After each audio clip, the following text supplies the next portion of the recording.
A school principal humiliated a poor black student in front of everyone, but 12 years later, he returns as her new boss, and the tables have turned.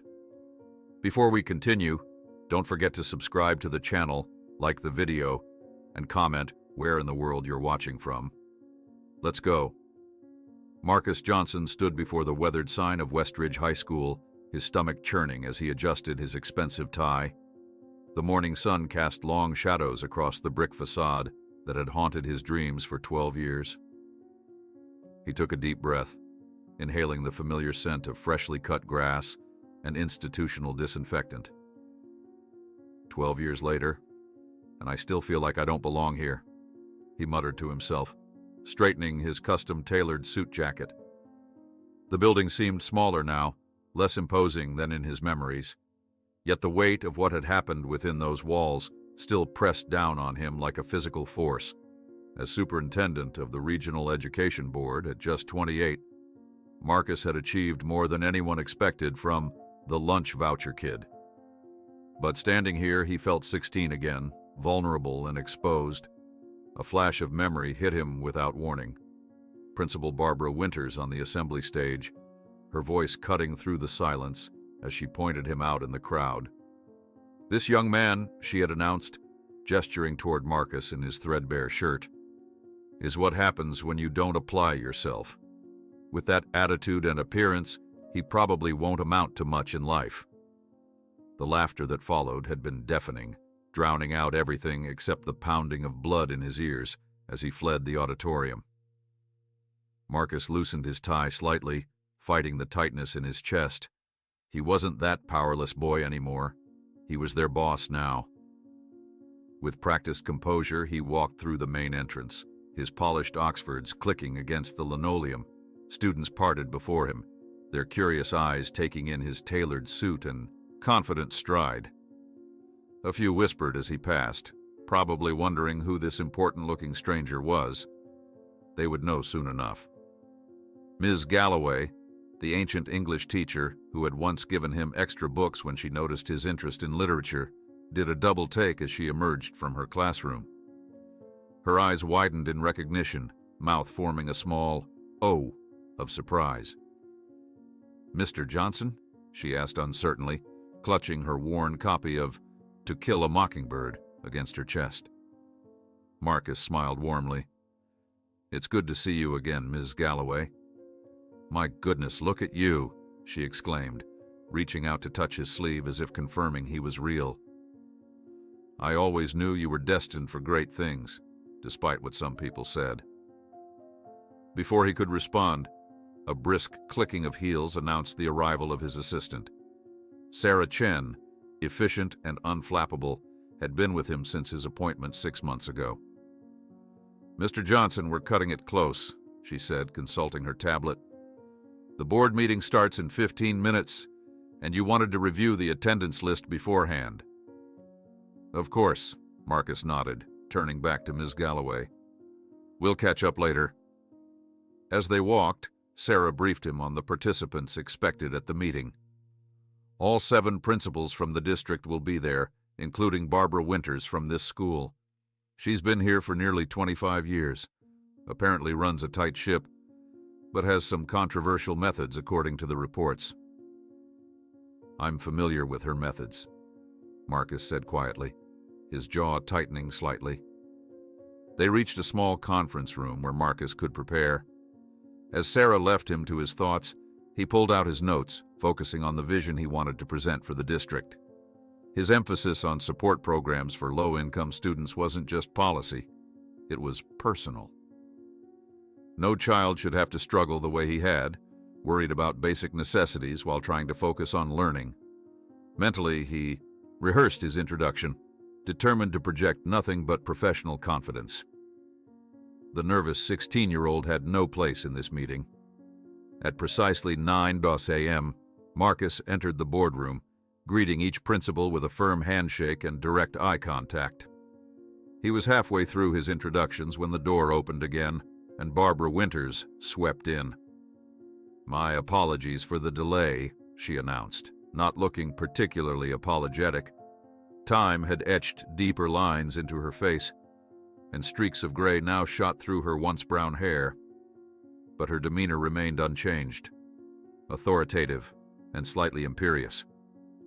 Her eyes skimmed over Marcus without recognition as she took her seat. Why would she remember him? He had been just one more disadvantaged student passing through her school, notable only for the moment she had used him as an object lesson in failure. Now that we're all here, Marcus began, standing at the head of the table, I'd like to outline my vision for the district moving forward. With practiced ease, he led them through his presentation, highlighting achievement gaps, resource allocation, and his plans for more equitable education. The principals listened attentively, some nodding in agreement, others taking careful notes. One area I'm particularly focused on, Marcus continued, his voice steady, is expanding support for our economically disadvantaged students. Having been on a lunch voucher program myself during my time at Westridge, I understand firsthand the challenges these students face. At the mention of Westridge, Barbara's attention sharpened. Her eyes narrowed slightly as she studied his face more carefully. The pen she had been tapping against her notepad stilled, then dropped from her fingers, rolling across the polished table. Marcus continued his presentation without pause, though he was acutely aware of her growing discomfort. By the time he concluded, Barbara had regained her composure, but her usual air of authority seemed diminished. As the meeting adjourned, the principals gathered in small groups, discussing the new superintendent's ideas. Marcus was speaking with the principal from the district's newest school when he felt a hand on his arm. "Mr. Johnson," said a gentle voice. He turned to find Dr. Reynolds, a retired science teacher who had retired shortly after Marcus graduated. "I thought that was you. What an impressive young man you've become."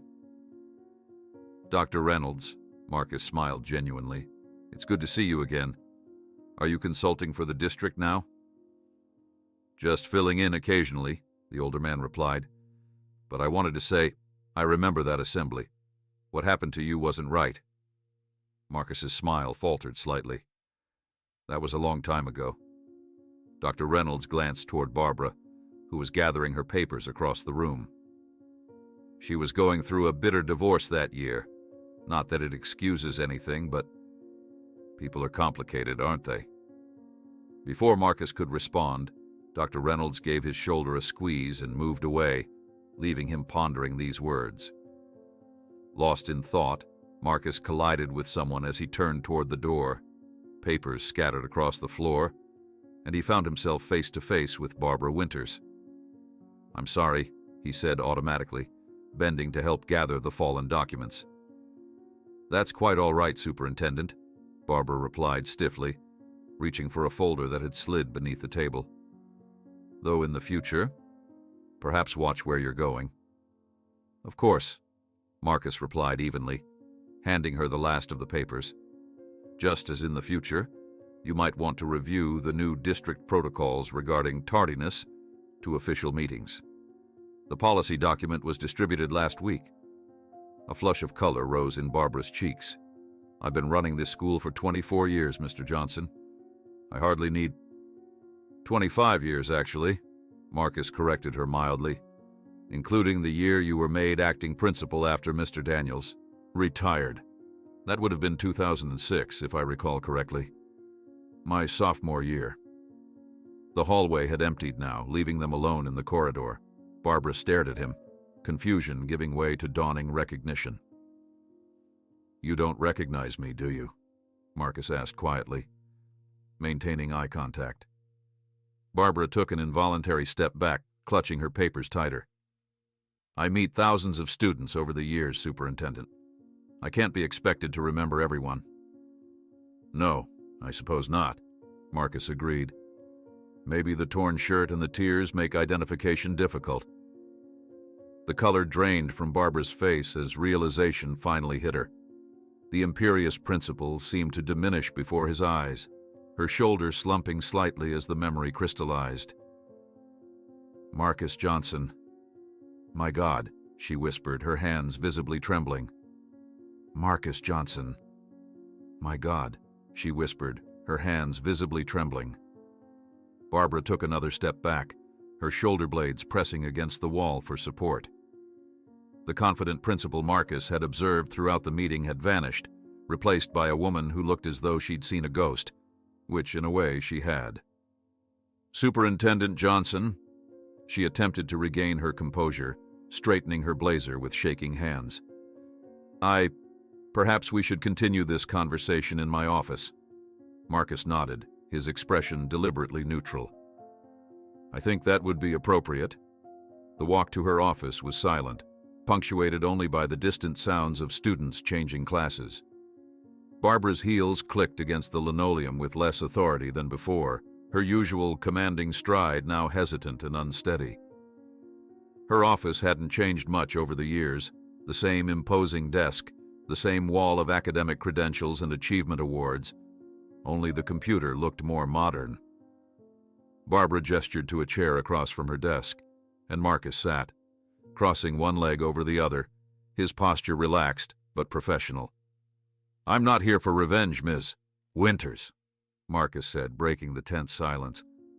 "I'm here because this district needs significant improvements, particularly in how it supports vulnerable students." Barbara cleared her throat, her fingers interlaced so tightly her knuckles had turned white. "What happened at that assembly? It was unprofessional. I should never have singled you out that way." "No, you shouldn't have," Marcus agreed, his voice calm but firm. "But my concern now isn't what happened to me. It's making sure it doesn't happen to others." When he left her office 30 minutes later, having outlined his plans for the comprehensive school evaluation, Barbara remained seated at her desk, looking smaller than he had ever seen her. The next morning, Marcus noticed the change immediately. Teachers who had been politely curious the day before were now openly whispering as he passed. In the teacher's lounge, conversations stopped abruptly when he entered, only to resume in hushed tones after he'd left. "The rumor mill is working overtime," Sarah observed as they walked toward his temporary office. "Apparently half the faculty already knows you were a student here, and that Principal Winters once publicly humiliated you." Marcus sighed. "I expected as much. Small communities have long memories." In his office, Marcus spent the morning reviewing performance reports and financial statements from the past 5 years. What he found painted a disturbing picture. Programs designed to assist low-income students had been systematically underfunded or eliminated entirely. The dropout rate for students on free and reduced lunch programs was nearly triple that of other students. "This stops now," he murmured, making notes for the administrative meeting scheduled for that afternoon. At 2 o'clock, Marcus stood before the school's administrative team in the conference room. Barbara sat at the far end of the table, her expression carefully controlled as he presented his findings. "The data speaks for itself," Marcus stated, pointing to the projected graph showing the increasing disparity in outcomes between economically advantaged and disadvantaged students. "I'm implementing a full evaluation of all support programs with immediate funding reallocation to address these gaps." "With all due respect, Superintendent," Barbara interjected, her voice steadier than it had been during their private conversation, "these evaluations are disruptive to our academic calendar.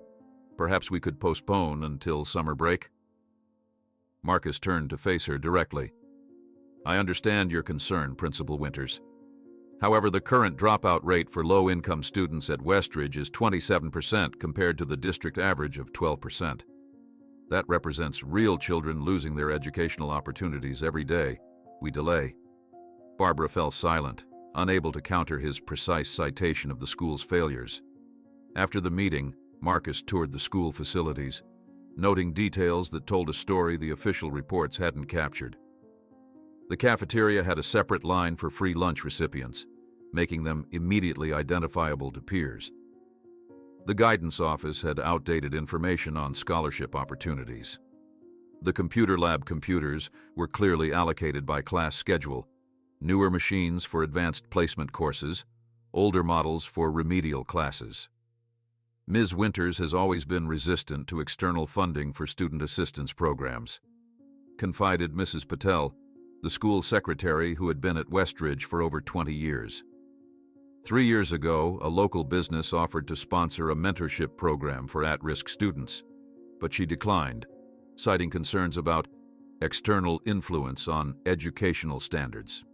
Within a week, Marcus had implemented mandatory sensitivity training for all administrative staff, with Barbara required to lead a session on creating an inclusive school environment. The irony wasn't lost on anyone, least of all Barbara herself, who stood before her, colleagues discussing the importance of treating all students with dignity, her face flushed with what might have been embarrassment or anger. On a Thursday afternoon, Marcus made an unannounced visit to the cafeteria during lunch period. Sitting at a corner table, he observed students navigating the social ecosystem of the lunchroom. What struck him most was how little had changed since his time there. The careful avoidance of the free lunch line by students who clearly qualified, some choosing to go hungry rather than face the stigma. One boy particularly caught his attention. Thin, wearing a coat despite the warm building, refusing a friend's offer to share food. Marcus recognized the behavior immediately. He had done the same countless times. That evening, Marcus waited until the final bell, then walked purposefully to Barbara's office. Finding the door ajar, he knocked briefly before entering. Barbara was at her desk, glasses perched on her nose as she reviewed paperwork. She looked up, her expression hardening when she saw him. "Principal Winters, we need to discuss the lunch program implementation," Marcus stated, closing the door behind him. "I was just heading home, Superintendent. Perhaps tomorrow." "I observed lunch period today," Marcus continued undeterred. "Students are still avoiding the free lunch program due to stigmatization. This is exactly the type of issue my new initiatives are designed to address."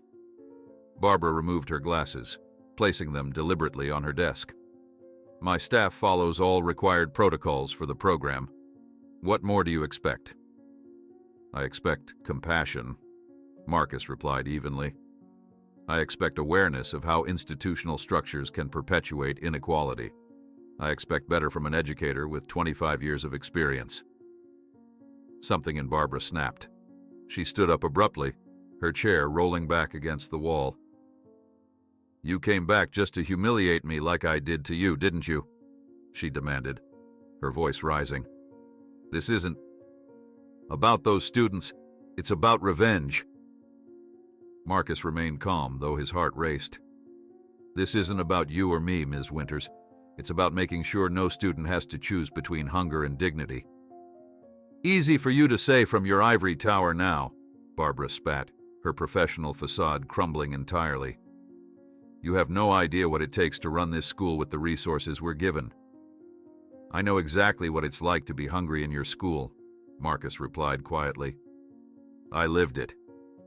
The confrontation was interrupted by a knock at the door, the evening custodian, startled by the raised voices. Barbara composed herself quickly, gathering her belongings. "We'll continue this discussion another time, Superintendent," she said stiffly. The following week, Marcus dedicated himself to examining the school's archived records of proposed student assistance initiatives. What he found was disturbing. A clear pattern of Barbara blocking programs that would help vulnerable students, consistently citing budgetary concerns despite available funding. When he confronted her with the evidence in her office after school hours, Barbara's response surprised him. "You think you understand everything because you've seen some paperwork?" she asked, her voice weary rather than defensive. "Those programs look wonderful on paper, but they're bureaucratic nightmares that rarely help the students who need it most." "That doesn't explain why alternative proposals weren't developed," Marcus pressed. Barbara's gaze shifted to a framed photograph on her desk, herself with a young man, perhaps college-aged. "My son is currently in his third rehab facility in 2 years," she said without emotion. "His treatment costs more than my annual salary. So forgive me if my focus hasn't always been perfect." The unexpected revelation left Marcus momentarily speechless. "You're not the only one with problems, Mr. Johnson," she added coldly. Before Marcus could respond, Barbara suddenly paled, her hand going to her temple. "I need to finish some work," she said, clearly a dismissal. 2 days later, during a parent-teacher association meeting, Marcus noticed Barbara looking uncharacteristically disheveled. Her normally immaculate appearance was slightly off, her blouse misbuttoned at the collar, her eyes unfocused as she addressed the gathered parents. Halfway through her presentation on upcoming standardized testing, her words began to slur slightly. Marcus straightened in his chair, watching with concern as she discreetly reached into her pocket, attempting to take what appeared to be medication with a sip of water. "The testing will commence on... Barbara's voice faltered, and she gripped the podium tightly. "Excuse me, The room fell silent as Barbara swayed visibly. Then, as if in slow motion, her knees buckled. Marcus leapt from his seat, reaching her just in time to prevent her head from striking the floor as she collapsed. "Call an ambulance," he commanded, loosening her collar as murmurs of concern erupted around them. "Give her space, please." As parents and teachers backed away, Marcus checked her pulse, rapid but present. From her jacket pocket protruded an orange prescription bottle and what looked like a photograph. Carefully removing them to prevent them from digging into her side, he glimpsed anxiety medication and a worn photo of a young man, presumably her son. 20 minutes later, Marcus sat in the hospital waiting room, the photograph in his hand, reconsidering everything he thought he knew about Barbara Winters. The stern, callous educator who had humiliated him was also a mother in crisis, silently battling her own demons while maintaining her professional facade. His contemplation was interrupted by a commotion at the reception desk. A disheveled young man with Barbara's eyes was arguing loudly with the hospital staff. "Where's my mother?" the young man demanded, his speech slightly slurred, pupils dilated. "What have you done with her?" "Where's my mother?" the young man demanded, his speech slightly slurred, pupils dilated. "What have you done with her?" Marcus rose from his seat in the hospital waiting room, the photograph still in his hand. This had to be Jason Winters, Barbara's son. The resemblance was unmistakable, though the young man in front of him looked far more haggard than the smiling teenager in the photo. His clothes were rumpled, hair unwashed, and the slight tremor in his hands suggested he was either coming down from something or desperately needed his next fix. "Sir, please lower your voice," the nurse at the reception desk insisted. "We can't give out patient information unless you're family." "I am family," Jason shouted, slamming his palm against the counter. "I'm her son. Now where is she?" Before security could intervene, Marcus approached carefully. "Jason, I'm Marcus Johnson, the superintendent at your mother's school." Jason's bloodshot eyes darted to Marcus, then to the photograph in his hand. "Why do you have that?" he demanded, snatching the picture away. "That's private." "I found it when your mother collapsed," Marcus explained calmly. "She's being treated now. The doctor said she experienced a severe anxiety attack, combined with exhaustion." Jason's aggressive posture deflated slightly. "She's always working too hard," he muttered, then added with a bitter edge, "For everyone except me." "Maybe we should sit down," Marcus suggested, gesturing to the waiting area. "They said family can see her soon." To his surprise, Jason followed him to the chairs, slumping down with the boneless quality of someone whose energy comes in volatile bursts. Up close, Marcus could see that he was probably in his early 20s, though substance abuse had aged him prematurely. "So you work with her," Jason said, not quite a question. "You must think she's perfect, right? Principal Winters, always in control, always right." Marcus considered his response carefully. "I think your mother is complicated, like most people." "Complicated," Jason repeated with a harsh laugh. "That's one way to put it. You know what it's like growing up with someone who expects perfection?" who can't stand anything messy or out of place, including her own kid?" Before Marcus could respond, a doctor approached them. "Family of Barbara Winters?" "That's me," Jason said, standing unsteadily. "She's awake now. We're keeping her overnight for observation, but she's asking for you." Jason hesitated, vulnerability flashing across his face.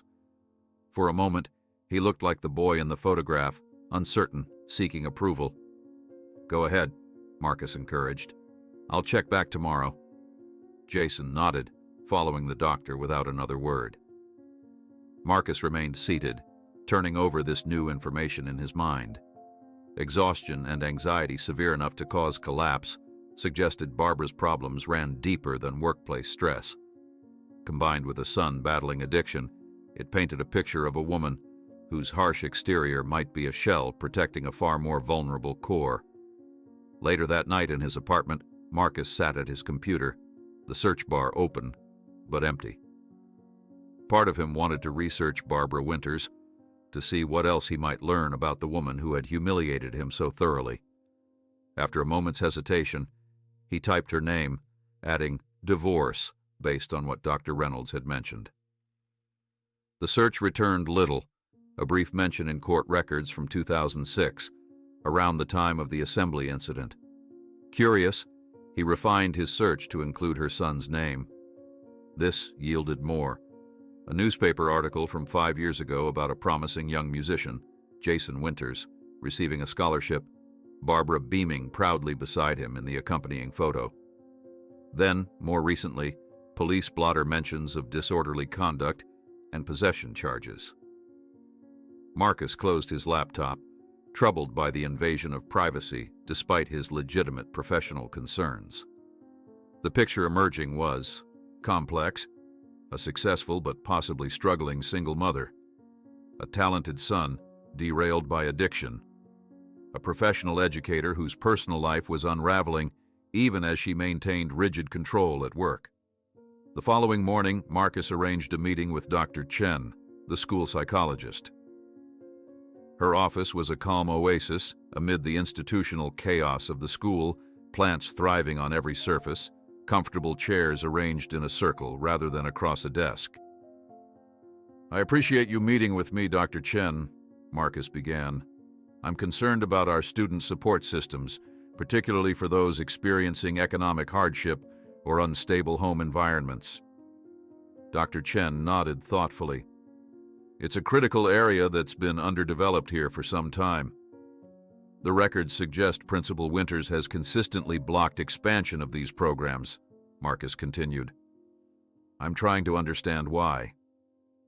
Dr. Chen seemed to choose her words carefully. "Barbara's approach is complicated. She's skeptical of institutional programs because she's seen too many fail the students they're meant to help. So she opposes them on principle?" "Not exactly." Dr. Chen hesitated, then leaned forward slightly. "What I'm about to tell you isn't widely known, and I'm only sharing it because I believe your intentions are sincere. Principal Winters has personally helped numerous students over the years, paid for books, clothes, even housing deposits for families facing eviction." Marcus couldn't hide his surprise. "She uses her own money?" "Yes, but she's intensely private about it. She believes direct assistance with dignity is better than bureaucratic programs that stigmatize recipients." Dr. Chen adjusted her glasses. "I don't always agree with her methods, but her concern for students is genuine, despite appearances."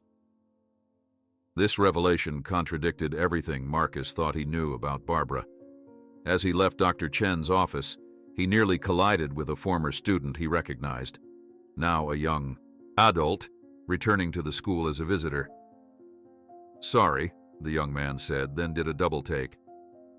"Wait, aren't you the new superintendent? Johnson, right?" "That's right," Marcus confirmed, shaking the offered hand.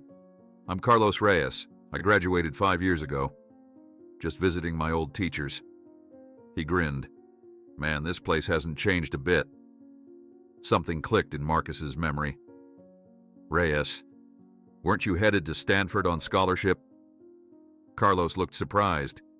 Yeah, I was. Graduated last year, actually. How'd you know that? Part of my job is tracking successful alumni. Marcus improvised, not wanting to admit he'd been researching the school obsessively since his appointment. Well, I wouldn't have made it without Ms. Winters, Carlos said casually. My family hit a rough patch senior year. Dad lost his job, we almost lost our apartment. She paid my application fees, bought my plane ticket for the campus visit. Never asked for anything in return, except that I pay it forward someday. Marcus struggled to reconcile this account with the woman who had publicly humiliated him and seemingly blocked support programs. She did that personally? Not through a school program? Yeah, she was pretty clear it was just between us.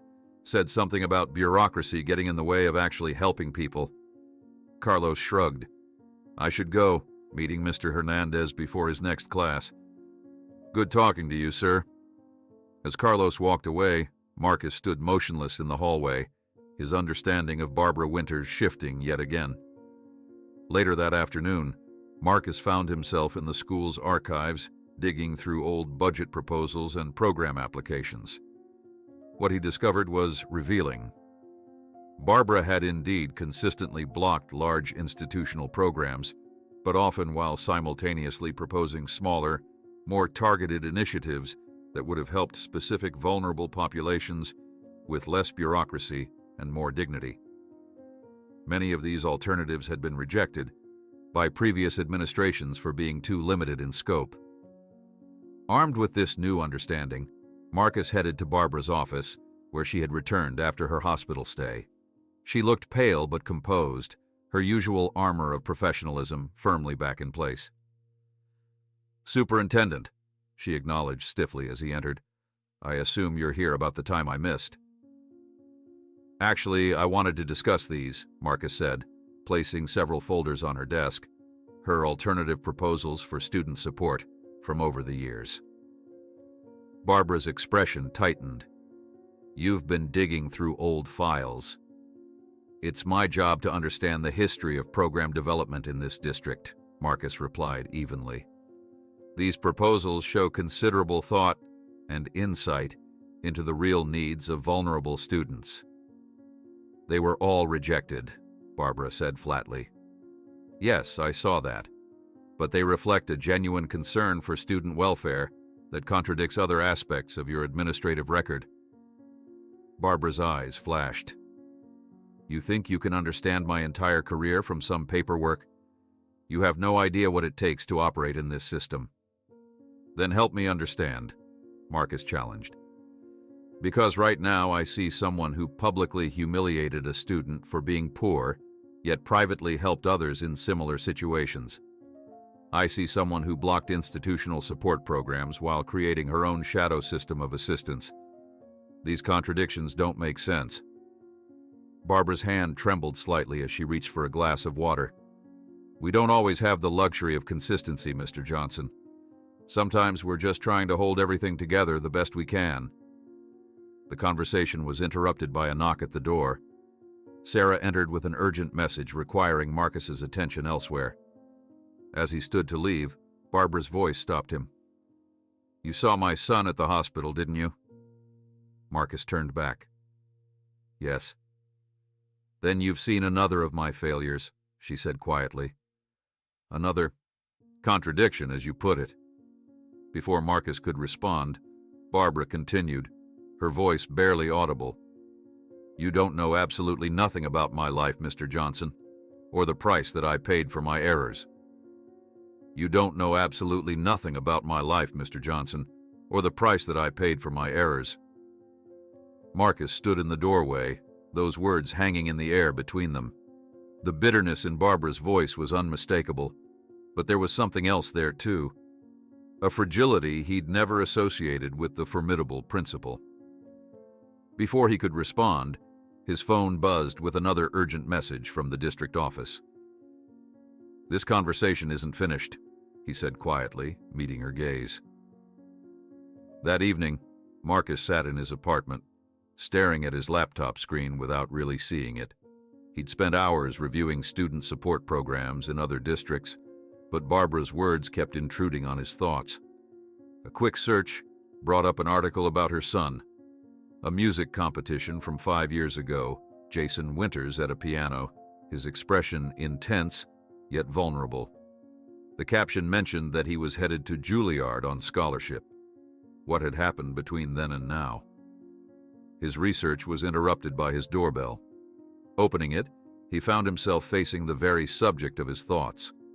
Jason Winters stood in the hallway, more composed than he'd been at the hospital, but still disheveled, hands buried in the pockets of a worn leather jacket. "How did you find my address?" Marcus asked, surprised. "Mom's secretary has everyone's contact information," Jason replied with a shrug. "Can I come in? I need to talk to you about my mother." Cautiously, Marcus stepped aside, allowing Jason into his apartment. The young man paced the living room, examining Marcus's sparse decorations with nervous energy. "Nice place," Jason commented. "Very organized." "What did you want to discuss about your mother?" Marcus prompted, gesturing for Jason to sit. Jason remained, standing, his gaze finally settling on Marcus. "Why are you really after her? Is this some kind of revenge thing?" "I'm not after your mother," Marcus replied evenly. "I'm trying to improve support systems for vulnerable students in the district." "Right," Jason scoffed. "And targeting the principal who humiliated you is just a coincidence? Mom told me about the assembly. She tells me everything when she's had too much wine." Marcus considered his response carefully. "What happened at that assembly was wrong, but my concerns about the current support programs are legitimate." "She used to be different, you know," Jason said suddenly, dropping onto Marcus's couch. "Before Dad left, before I—" He trailed off, staring at his trembling hands. "She used to smile more." For the next hour, Jason painted a complicated portrait of Barbara Winters, a dedicated educator who gradually hardened as her personal life collapsed. A perfectionist who channeled her pain into rigid control. A mother who alternated between overwhelming attention and emotional absence. By the time he left, Marcus's understanding of Barbara had evolved yet again, becoming both clearer and more complex. 3 days later, Marcus received an emergency call from the school's front office. Jason had appeared at Westridge, clearly under the influence, demanding to see his mother. By the time Marcus arrived, a small crowd had gathered in the lobby. Barbara stood frozen near the reception desk, her face ashen as security personnel approached her agitated son. "You care more about these damn students than you ever cared about me," Jason was shouting, gesturing wildly. "Always the perfect principal, never enough time to be a mother." The security guards moved to restrain him, but Marcus stepped between them and Jason. "Let me handle this," he said with quiet authority. "Sir, he's intoxicated and creating a disturbance," one guard objected. "I'm aware," Marcus responded firmly, "but escalating this situation won't help anyone." He turned to Jason, keeping his voice low and calm. "Jason, let's go somewhere quiet to talk." To everyone's surprise, including Barbara's, Jason's aggressive posture diminished. "Whatever," he muttered, though he followed when Marcus guided him away from the crowd. Marcus led Jason to an empty conference room, closing the door behind them. The young man collapsed into a chair, the brief burst of confrontational energy dissipating into exhaustion. "She's going to have me arrested, isn't she?" Jason asked, rubbing his face. "I don't think that's what your mother wants," Marcus replied, taking a seat across from him. "What's going on, Jason?" The floodgates opened. Jason spoke of growing up as the principal's son, the constant pressure to be exemplary, the embarrassment when he struggled academically, the relief he'd found first in music, then in substances. He described a mother who demanded perfection publicly while privately crumbling under her own expectations. "She used to come to all my recitals," Jason said, his voice softening. "Even when she was drowning in work. Then one day she just stopped. Said she had to focus on her career after Dad left with his graduate student. Said one of us had to be practical. When did you start using? Marcus asked gently. College. Couldn't handle the pressure. Dropped out after the first year. Jason's laugh was hollow. Mom pretended to everyone I was taking a gap year. 2 years later, she's still saying that. A soft knock interrupted them. Barbara stood in the doorway, her professional mask back in place, though her eyes revealed her turmoil. The students have been directed to their classrooms, she said stiffly. Jason, I've called Dr. Mercer. He's expecting you.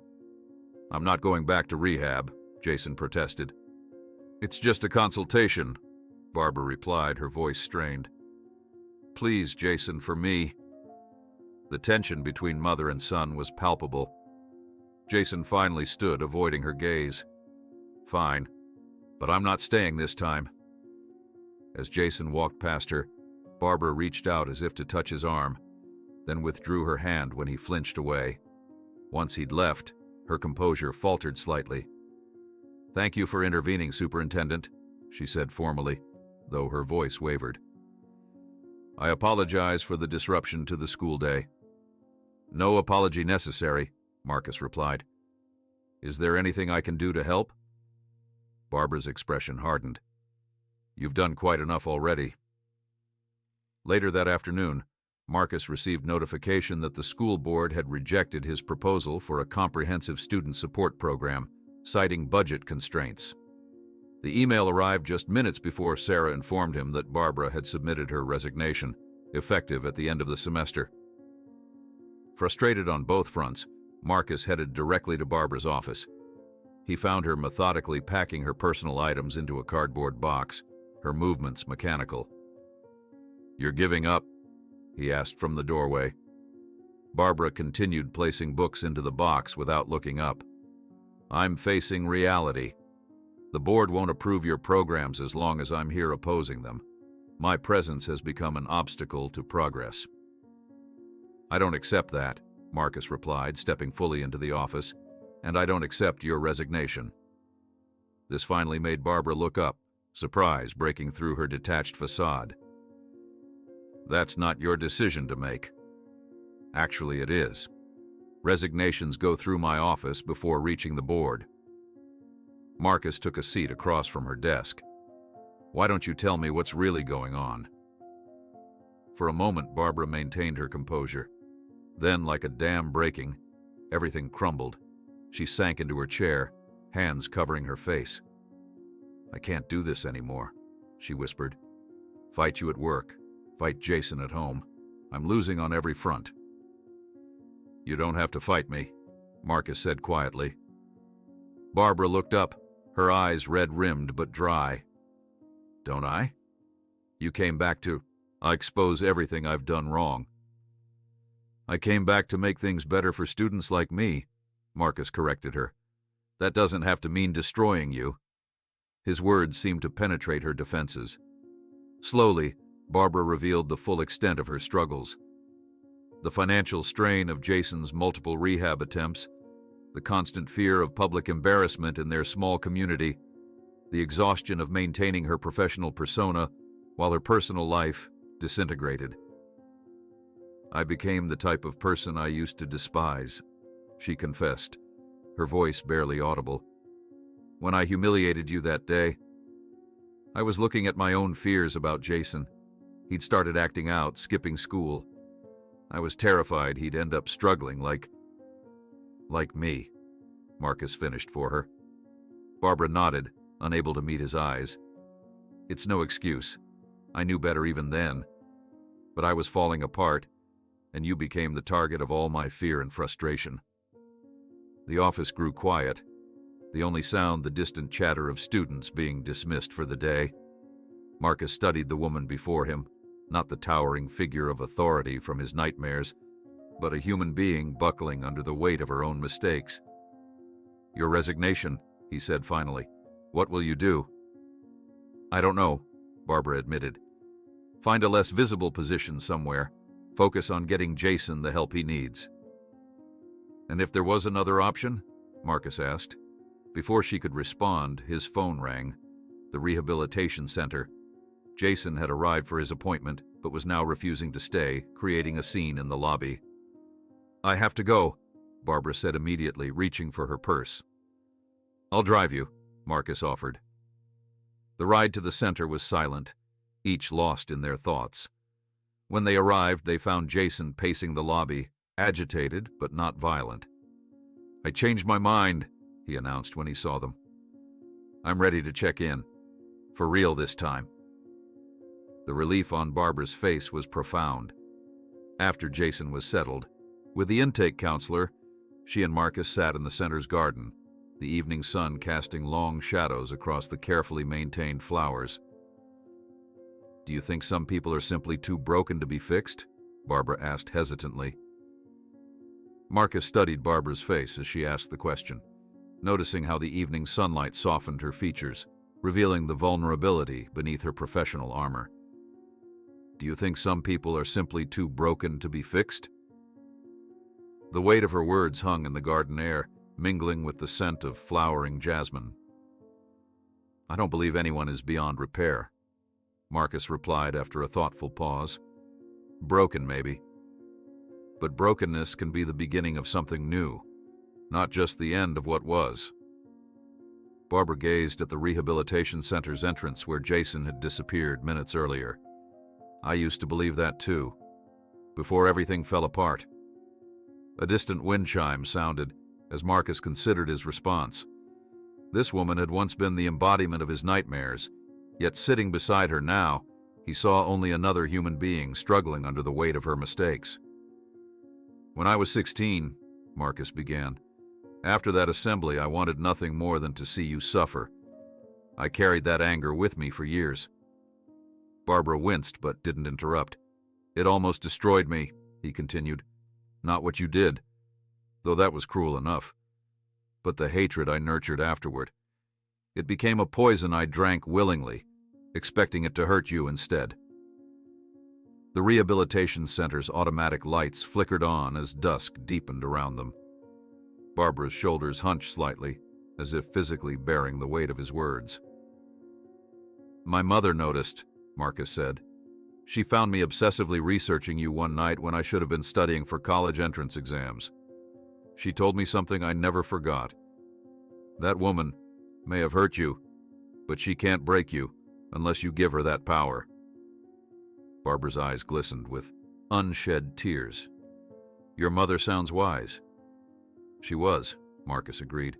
"She worked 2 jobs to keep our electricity on. She taught me that resilience isn't about never breaking. It's about what you build from the pieces."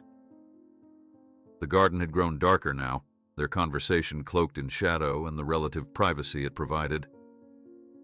Barbara reached into her purse and withdrew a tissue, dabbing discreetly at her eyes.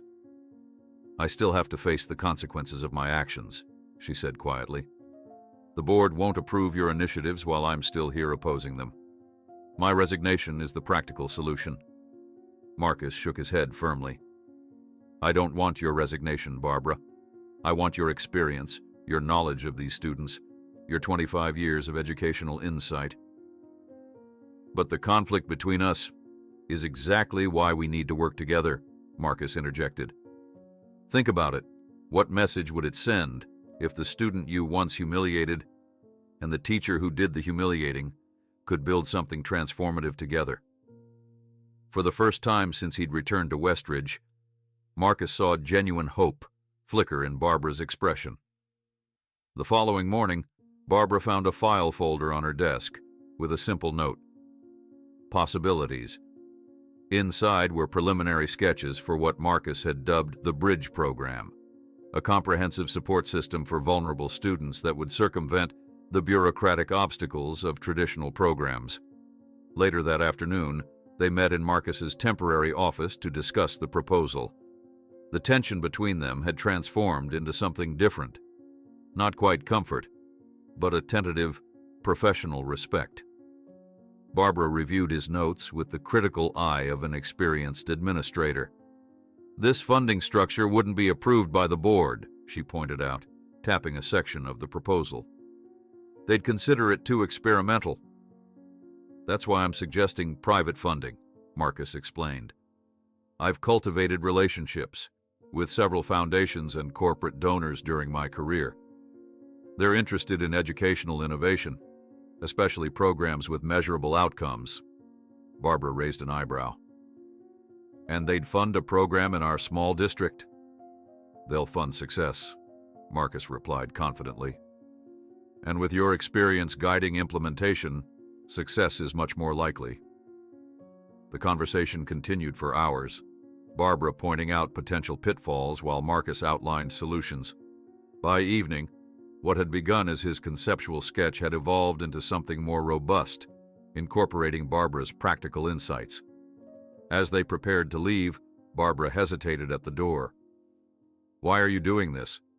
You could have accepted my resignation, brought in someone who doesn't have my history. Marcus considered her question carefully. Because breaking cycles is more important than feeding resentment, something I learned the hard way with my own father. The admission slipped out before he could reconsider it. Barbara's expression registered surprise, but she didn't press for details. Later that night, Marcus sat alone in his apartment, staring at the photograph he kept in his desk drawer. Himself, at age 10, beside a man with his same eyes but a stranger's smile. His father had walked out 2 months after that picture was taken, reappearing sporadically over the years, always with grand promises that evaporated like morning dew. The last time they'd spoken had been just after Marcus's college graduation.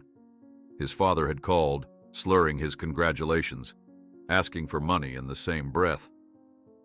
The rage Marcus felt in that moment had shocked him, not because of its intensity, but because he recognized in himself the same bitter resentment he'd harbored toward Barbara all these years. That recognition had been the beginning of his healing. Not forgiveness exactly, but a determination to break the cycle of hurt. He'd never spoken to his father again, but he'd stopped allowing the abandonment to define him.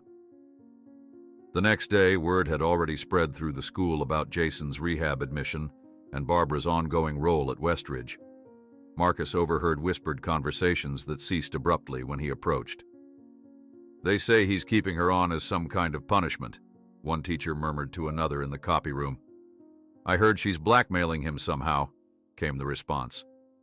Marcus had anticipated the rumors, but their persistence was frustrating. The staff remained divided, some loyal to Barbara despite her flaws, others eagerly anticipating her downfall. Few seemed to understand the nuanced reality of their evolving professional relationship. During lunch period, Marcus observed Barbara in the cafeteria, noticing how she deliberately sat beside a student eating alone, a quiet intervention that spoke volumes about her awareness of social dynamics. The student, initially tense, gradually relaxed as Barbara engaged her in conversation. That afternoon, Marcus received an unexpected delivery. A folded note slipped under his office door. Inside, in Barbara's precise handwriting, "Thank you for believing broken things can be mended. Perhaps we can demonstrate that principle together. B.W." The brief message confirmed what Marcus had begun to suspect. Beneath her rigid exterior, Barbara Winters possessed a capacity for growth that might yet transform both their histories. As the week progressed, they established a tentative working rhythm. Barbara's institutional knowledge complemented Marcus's innovative vision. Their planning sessions became more productive, though still marked by occasional tension when past wounds surfaced unexpectedly. During one such session, a former student interrupted them, the basketball team captain from Marcus's senior year, now an assistant coach at the school. "Mr. Johnson, man, I thought it was you," he exclaimed, extending his hand. "Remember when Winters here made you the laughingstock of the—" The young man here stopped abruptly, suddenly registering the uncomfortable silence and Barbara's stricken expression. Marcus felt the familiar knot of humiliation tightening in his chest, the memories rushing back with unwelcome clarity. Barbara, however, surprised him. "Tyler," she said calmly, "Superintendent Johnson and I are discussing a new support program for students facing economic hardship. Your experience coaching might be valuable." Perhaps you could join us next week to share your perspective."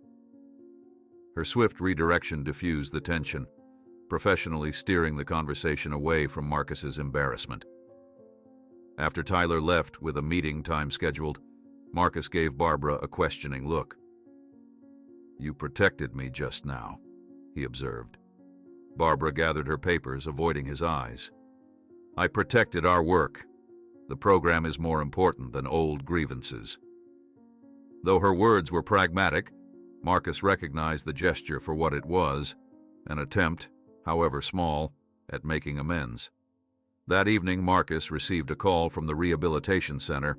Jason had requested to speak with him, not his mother. Curious, Marcus agreed to visit the following day.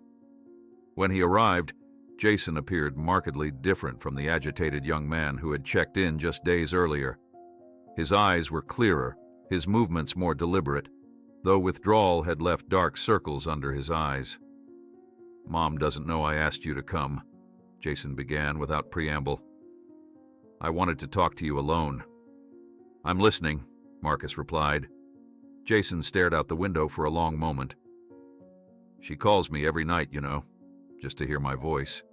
She never did that before." "People can change when given proper motivation," Marcus suggested. "Like the fear of losing everything?" Jason asked, with unexpected insight.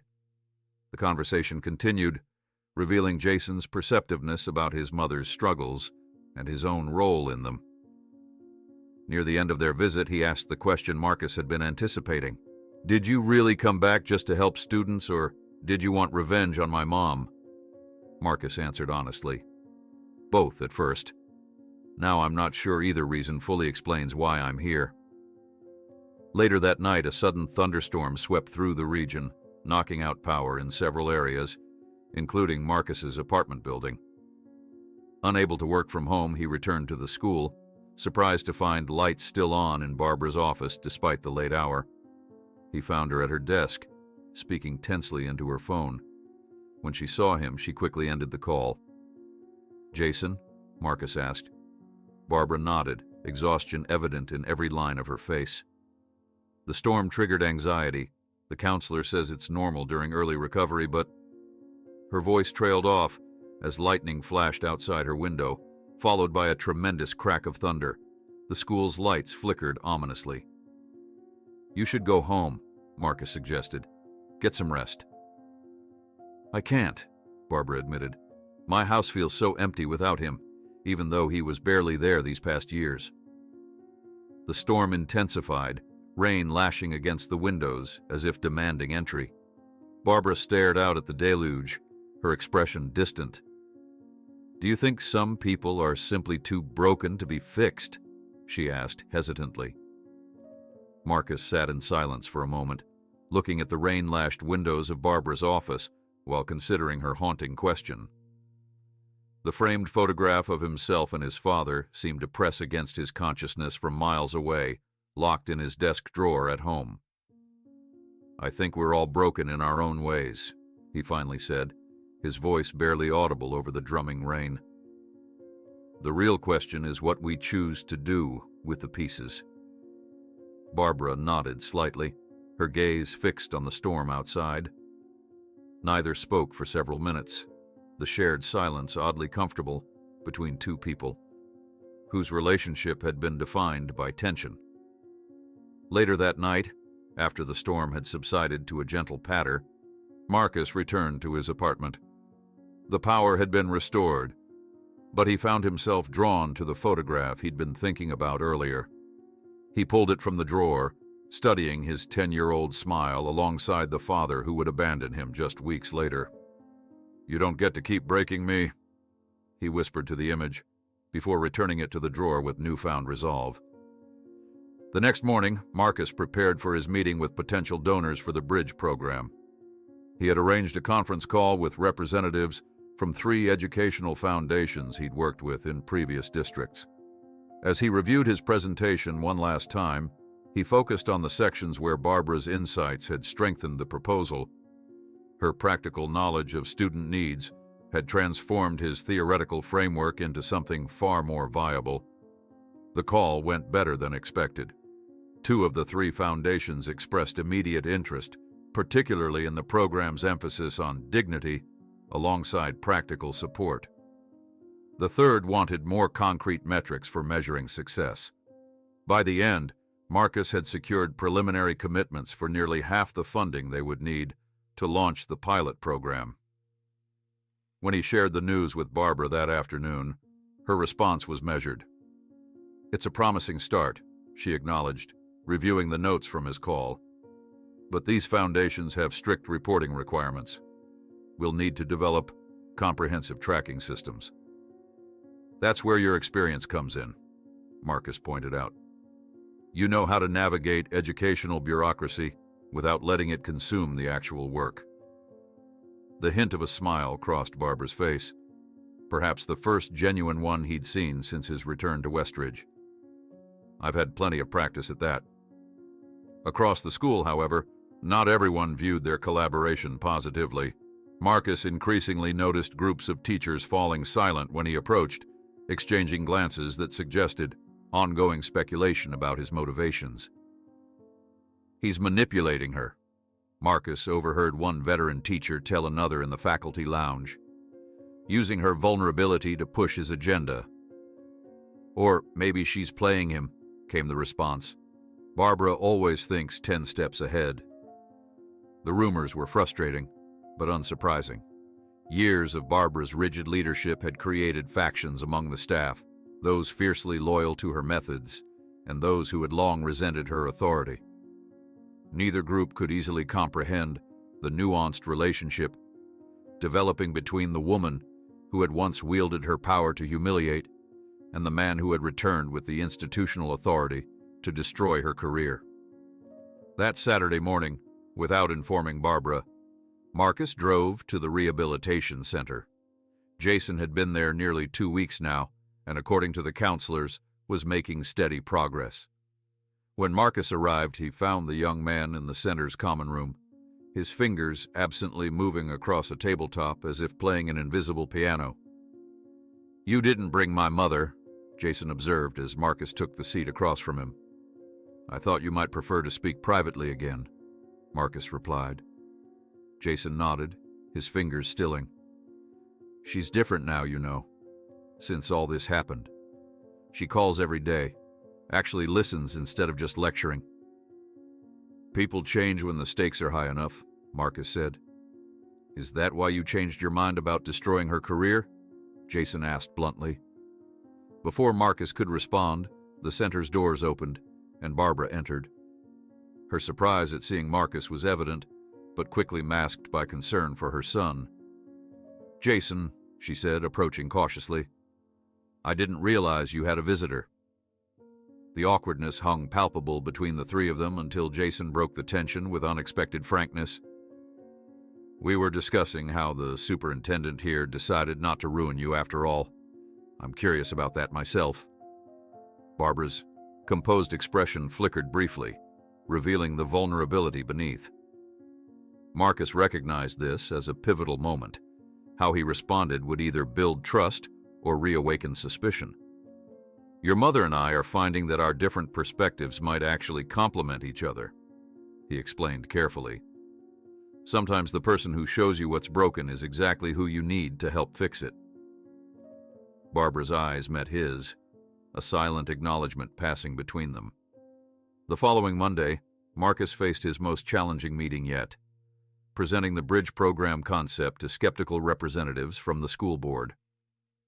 The meeting had been arranged at Barbara's suggestion as a way to gain informal feedback before the formal proposal.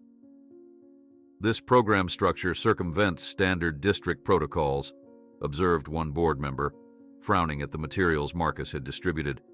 "It feels like an attempt to create a separate system outside proper oversight." "It's an attempt to create a responsive system that actually helps students in crisis," Marcus countered. "The current protocols often delay assistance until it's too late." When another board member directed a pointed question at Barbara about her sudden reversal of position on student support initiatives, Marcus found himself unexpectedly defensive on her behalf. Principal Winters brings 25 years of institutional knowledge to this proposal, he stated firmly. Her insights into both the strengths and limitations of traditional approaches have been invaluable. This isn't about reversing positions. It's about evolving them. The meeting ended without clear support, but without outright rejection either. As they walked back to their offices, Barbara's silence suggested deep thought rather than disappointment. "Thank you," she said finally as they reached her door, "for defending my professional judgment. You didn't have to do that." "Your experience is essential to making this work," Marcus replied simply. "That's just reality, not a favor." The next morning, Marcus found a small note on his desk, written in Barbara's precise handwriting. "Your integrity in yesterday's meeting was appreciated. Perhaps there is hope for both of us yet. B.W." The brief message affected him more deeply than he expected, representing a small but significant step in their evolving professional relationship. That afternoon, Marcus found himself reviewing a personal document he hadn't looked at in years, an unsent letter to his father, written during his senior year of college. The yellowed paper contained all the anger and hurt of abandonment, all the things he'd wanted to say but never had the opportunity to express. He still carried it in his wallet, a reminder of pain that had shaped him, but no longer controlled him. Later that week, Marcus and Barbara held their most productive planning session yet. She had developed detailed implementation strategies for several components of the bridge program, while he had secured tentative commitments from 2 more potential donors. Their contrasting approaches, her meticulous attention to operational details and his vision-focused leadership, created a surprisingly effective dynamic. "These intervention protocols for identifying at-risk students are excellent," Marcus noted, reviewing her latest contribution. "How did you develop these?" "Years of watching students fall through the cracks," Barbara admitted. "I kept notes on patterns I observed, what happened before a student dropped out, what interventions worked, what failed." The conversation flowed naturally into designing assessment metrics for the program when they were interrupted by a knock at the door. A student from the journalism class entered, looking nervous. "Mr. Johnson, Ms. Winters, I'm writing an article about new programs at Westridge, and I heard about your collaborative project." Marcus recognized the student immediately, the same quiet boy he'd noticed avoiding the free lunch line during his cafeteria observations.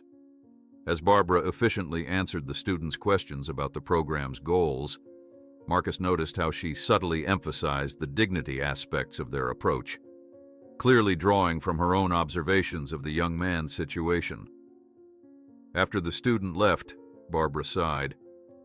"Alex's family lost their housing last month. They're currently staying with relatives, but it's not sustainable." "How do you know that?" Marcus asked. "I make it my business to know," she replied simply. "Some students, you just recognize the signs." The conversation was interrupted by Barbara's phone ringing, Jason calling from the rehabilitation center. Her expression immediately tensed as she answered, the conversation brief, but clearly distressing. "He's having a difficult day," she explained after hanging up, her professional mask momentarily slipping to reveal a worried mother. "The counselor says it's normal at this stage, but—" "Go," Marcus said immediately. "We can continue tomorrow." Barbara hesitated, torn between professional obligation and maternal concern. "The board expects the revised proposal by Friday." "I'll handle it," Marcus assured her. "Some things are more important." When Barbara returned the following day, she looked exhausted but grateful. She placed a takeout coffee on Marcus's desk, a small gesture of thanks that would have been unimaginable weeks ago. "How's Jason?" Marcus asked. "Better," she replied. "He's talking about possibly sharing his experience with students once he completes the program. He thinks his story might help others." "That could be a powerful addition to the prevention component," Marcus observed. Their conversation shifted to the feedback they'd received from teachers, some enthusiastically supportive, others skeptically resistant. As they strategized approaches to build broader buy-in, Marcus was struck by how naturally they'd begun to function as partners rather than adversaries. Later that day, while reviewing budgets in the conference room, an older teacher Marcus didn't recognize entered with a small collection box. "Just thought you'd want to know, some of us started this for your bridge program. It's not much, but it's a start." The unexpected support from the staff caught them both by surprise. But it was Barbara's reaction that affected Marcus most deeply, her composed facade briefly giving way to genuine emotion.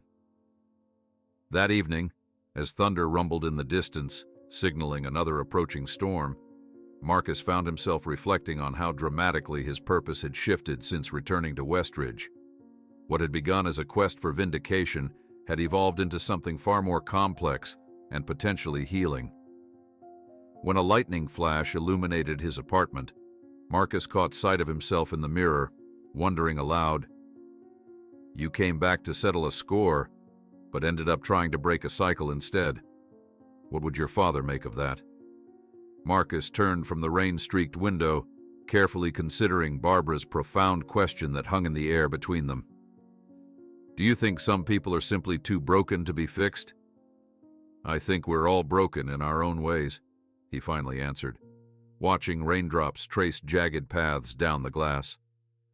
"The question is what we construct with the pieces we have left." Barbara nodded slowly, her eyes reflecting the storm's lightning. The evening stretched before them, the empty school building creating an unexpected sanctuary where they could speak honestly without the watchful eyes of students or staff. "I've spent my career believing I could fix things," she admitted. "Fix students, fix systems, fix myself. It took Jason's addiction to show me how powerless I really am sometimes." Marcus moved from the window to sit across from her desk. "There's a difference between fixing someone and helping them heal. The first assumes you have the answers. The second acknowledges they must find their own path. Is that what we're doing with this program? Helping students heal rather than trying to fix them?" Barbara asked, genuine curiosity replacing her usual defensive tone. "I hope so," Marcus replied. "When I was that hungry kid with the torn shirt, I didn't need someone to fix me. I needed resources, respect, and the chance to write my own story." The conversation flowed more naturally than either expected, the storm outside creating a strange intimacy as thunder occasionally punctuated their words. As hours passed, Barbara revealed more about her childhood in poverty, her alcoholic father who disappeared for days at a time, the scholarships she'd fought for with desperate determination. "I used to spend every afternoon at the Oakwood Public Library," she confessed. "It was the only place with reliable heat in winter." Marcus straightened in his chair. "The one on Maple Street, with the stone lions out front?" Barbara's eyes widened slightly. "You know it?" "My mother worked 2 jobs," Marcus explained. "The library was where I went after school until she finished her evening shift. I probably sat at those same wooden tables, maybe even at the same time as you." A moment of unexpected connection passed between them, 2 children from similar backgrounds whose paths had diverged so dramatically, only to converge again decades later. As midnight approached, the storm's intensity diminished to gentle rainfall. Barbara glanced at her watch, surprised by the hour. "I should tell you about the library's secret 3rd floor sometime," she said with the ghost of a smile. "But it's late, and we both have early meetings tomorrow." Before Marcus could respond, Barbara's phone rang. Her expression immediately tensed as she answered. "Yes, this is Barbara Winters," she said, then listened silently, her face draining of color. "I'll be right there." She hung up, hands trembling slightly. Jason had a setback. He's under observation. "I'll drive," Marcus offered without hesitation. "You're in no condition." The rehabilitation center was eerily quiet when they arrived, soft lighting in the corridors creating pools of artificial calm. A counselor met them at the entrance, explaining that Jason had experienced an anxiety attack triggered by the storm, a common occurrence in early recovery when emotions were raw and unmedicated. "He's stabilized now," the counselor assured them, "but he's been asking for you." Barbara maintained her composure as they followed the counselor, but Marcus noticed how tightly she gripped her purse strap, knuckles white with tension. When they reached Jason's room, she hesitated at the threshold, momentarily overwhelmed.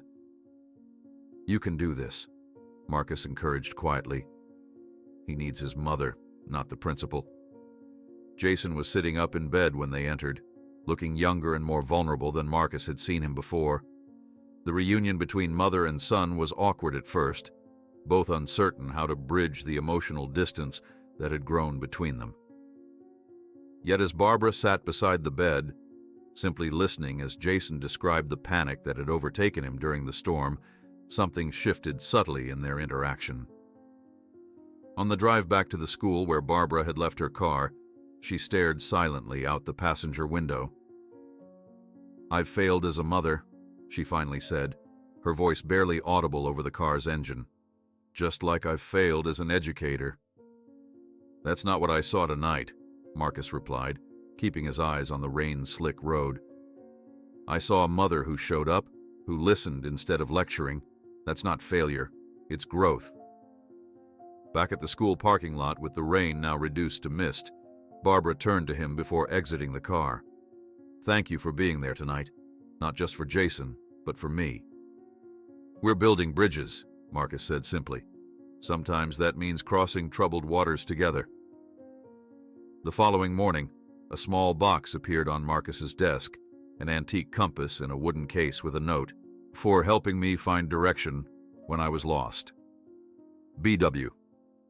The gesture surprised him, not just for its thoughtfulness but for what it represented, Barbara acknowledging her vulnerability and his role in guiding her through it. It was a small step, but significant in the evolution of their complex relationship. Later that day, Marcus sat in on one of Barbara's teacher evaluation sessions, observing how she balanced critical feedback with genuine encouragement. Her reputation for harshness wasn't entirely unearned, but he noticed nuances he'd missed before. How she pushed hardest those teachers with the most potential, how her criticisms were consistently aimed at improving student outcomes, rather than simply asserting authority. "You're good at this," he acknowledged afterward as they walked the corridor together. "You see both strengths and weaknesses clearly." "Yet I was blind to my own," she replied, her voice low to avoid being overheard by passing students. Before Marcus could respond, a young English teacher approached them excitedly. "Principal Winters, Superintendent Johnson, I've been thinking about the bridge program you mentioned in last week's staff meeting. I'd like to volunteer as a mentor. I grew up in foster care myself, so I understand some of what these kids are going through." The teacher's enthusiasm was contagious, and soon a small group of staff had formed an informal support committee for the program, meeting after school hours to brainstorm additional components. What had begun as Marcus and Barbara's reluctant collaboration was gradually transforming into a community initiative. One afternoon, Marcus received an urgent call about Alex. The student journalist Barbara had mentioned was facing housing insecurity. The boy had been discovered sleeping in the school gymnasium, having nowhere else to go after his family's temporary housing arrangement fell through. The situation presented the first real test of the Bridge program's principles, despite the initiative still being in development. Without hesitation, Barbara activated her network of community contacts, securing temporary housing in a local church's emergency shelter program, while Marcus arranged for immediate food assistance through one of the foundations supporting their work. "This is exactly why traditional programs fail," Barbara explained, as they worked together to address the crisis. "By the time a student qualifies for official assistance, they've often already dropped out or worse." Their quick response to Alex's situation, though improvised, demonstrated the potential of their approach. When Barbara personally delivered groceries to the church shelter that evening, Marcus witnessed firsthand the compassionate side of her that contrasted so sharply with his memories of public humiliation. The following day, Marcus received a call from Jason, now 3 weeks into his rehabilitation program. "I've been thinking," Jason said, his voice steadier than in previous conversations. "When I finish here, I want to talk to students about what happened to me. Maybe prevent someone else from making my mistakes." "That could be incredibly valuable," Marcus encouraged. "Prevention is a key component of what we're building." "Mom says you two are creating something important," Jason continued. "She sounds different when she talks about it. Passionate, but not in her usual controlling way." That evening, returning to his apartment, Marcus found himself reflecting on how dramatically his relationship with Barbara had evolved. What had begun as a mission of professional oversight, tinged with personal vengeance, had transformed into something far more complex and potentially healing for both of them. He pulled out the letter to his father that he'd carried for years, undelivered because the man's whereabouts had been unknown. Undeliverable now, because he'd died 3 years earlier, the news reaching Marcus months after the funeral.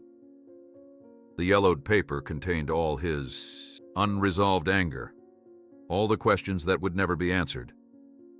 The next morning, a thunderstorm similar to the previous weeks rolled through the area, sending students rushing inside as rain poured down. In the main office, Marcus encountered Barbara deftly handling a minor crisis, a flooded classroom, displaced students needing temporary space. "You're good in emergencies," he observed after she'd efficiently resolved the situation. "Plenty of practice," she replied with a wry smile. "Though usually they're less literal floods and more metaphorical ones." Later that afternoon, they received unexpectedly positive news. One of the foundations Marcus had approached was offering a substantial matching grant, effectively doubling any other contributions they secured. The funding would potentially allow the bridge program to expand beyond their initial modest scope, perhaps even serving as a model for other schools in the district. As they celebrated this development in Barbara's office, a small box appeared. Students from the art department had created a collection jar for the program, decorating it with a painted bridge spanning troubled waters. The spontaneous support from students who had heard about their initiative was deeply moving to them both. The next morning, Marcus arrived at school to find an old yearbook sitting on his desk, open to where his photo should have been, but the page had been torn out. Attached was a handwritten note. "Some things don't deserve to be remembered." Marcus stared at the yearbook on his desk, his fingers tracing the jagged edge where his photo should have been. The attached note, "Some things don't deserve to be remembered," was written in Barbara's unmistakable, precise handwriting. The gesture struck him as both peculiar and significant, a symbolic attempt to erase the humiliation from history. Setting the yearbook aside, Marcus headed straight to Dr. Chen's office. The school psychologist had been at Westridge longer than almost anyone else, and if anyone understood Barbara's relationship with the school's history, it would be her. "Dr. Chen," Marcus began after settling into one of her comfortable chairs, "I found something unusual on my desk this morning. An old yearbook with a missing page. My page." Dr. Chen's expression shifted subtly, recognition flashing across her features. "Ah, you've discovered Barbara's collection." "Collection?" Marcus questioned, leaning forward. Dr. Chen hesitated, choosing her words carefully. "Every year, Barbara requests copies of the yearbooks before they're distributed. She reviews them meticulously and sometimes makes adjustments." "By tearing out pages?" Marcus asked incredulously. "Not just your page," Dr. Chen explained. "Over the years, she's removed various pages from the library copies. I always assumed it was her way of editing the narrative." Marcus felt a chill run through him. "Are there others like me? Students she humiliated?" "I think you should ask her directly," Dr. Chen suggested gently. This is something Barbara should explain herself. The following morning, Marcus arrived at school unusually early, knowing Barbara's habit of starting her day before sunrise. As expected, he found her office light on, the door partially open. He knocked quietly, the yearbook tucked under his arm. Barbara looked up, surprise registering briefly before her professional mask slipped into place. "Superintendent, you're here early?" "I wanted to talk about this," Marcus said, placing the yearbook on her desk, open to the torn page. A flicker of unease crossed Barbara's face. She studied him for a moment, then silently opened her bottom desk drawer, removing a locked metal box. With methodical precision, she entered the combination and lifted the lid, revealing dozens of carefully preserved yearbook pages. "I keep them all," she said quietly, lifting a folder from the box. Marcus accepted the folder with trepidation. Inside were not only his missing page, but numerous others, photographs of assemblies, sports events, and individual student portraits, all meticulously labeled with dates and brief notations. "I don't understand," Marcus admitted, flipping through the preserved pages. Barbara's composure wavered slightly.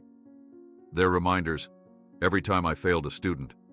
Every time I let my personal problems affect my professional judgment." Her voice dropped almost to a whisper. "Every time I became someone I promised myself I'd never be." The pages represented years of self-recrimination, tangible evidence of moments Barbara wished could be undone.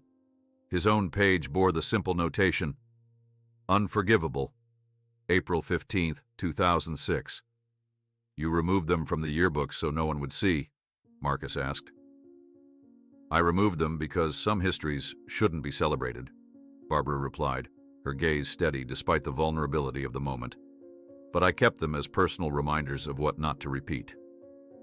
Before Marcus could respond, his phone buzzed with an urgent message. A student crisis demanded immediate attention.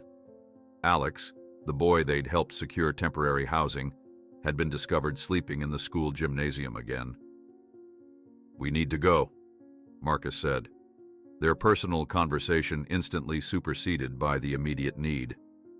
They found Alex huddled in a corner of the equipment room, his backpack serving as a makeshift pillow. The boy startled awake when they entered, fear and embarrassment washing over his face. "I'm sorry," he blurted immediately. "Please don't call the police." "No one's calling the police," Barbara assured him, her tone gentler than Marcus had ever heard from her. "But we need to understand what happened. I thought your family was at the church shelter." Alex's explanation tumbled out in fragmented sentences. His family had been asked to leave when his father got into an argument with another resident. They'd spent 2 nights in their car before his parents went to seek help at a county office, leaving Alex to fend for himself during school hours. "I didn't know where else to go," he finished, his voice barely audible. Marcus and Barbara exchanged a glance, a silent communication passing between them. This was exactly the type of situation their bridge program was designed to address. A student in crisis needing immediate intervention outside normal bureaucratic channels. "Let's get you something to eat first," Barbara suggested practically. "Then we'll figure this out." In the empty cafeteria, they sat with Alex as he devoured the breakfast Barbara had convinced the early kitchen staff to prepare. While the boy ate, they stepped aside to confer. "The program isn't officially running yet," Barbara whispered. "We don't have protocols in place."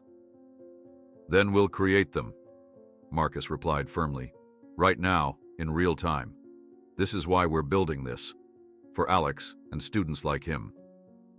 Over the next several hours, Marcus and Barbara put their theoretical program into emergency practical application.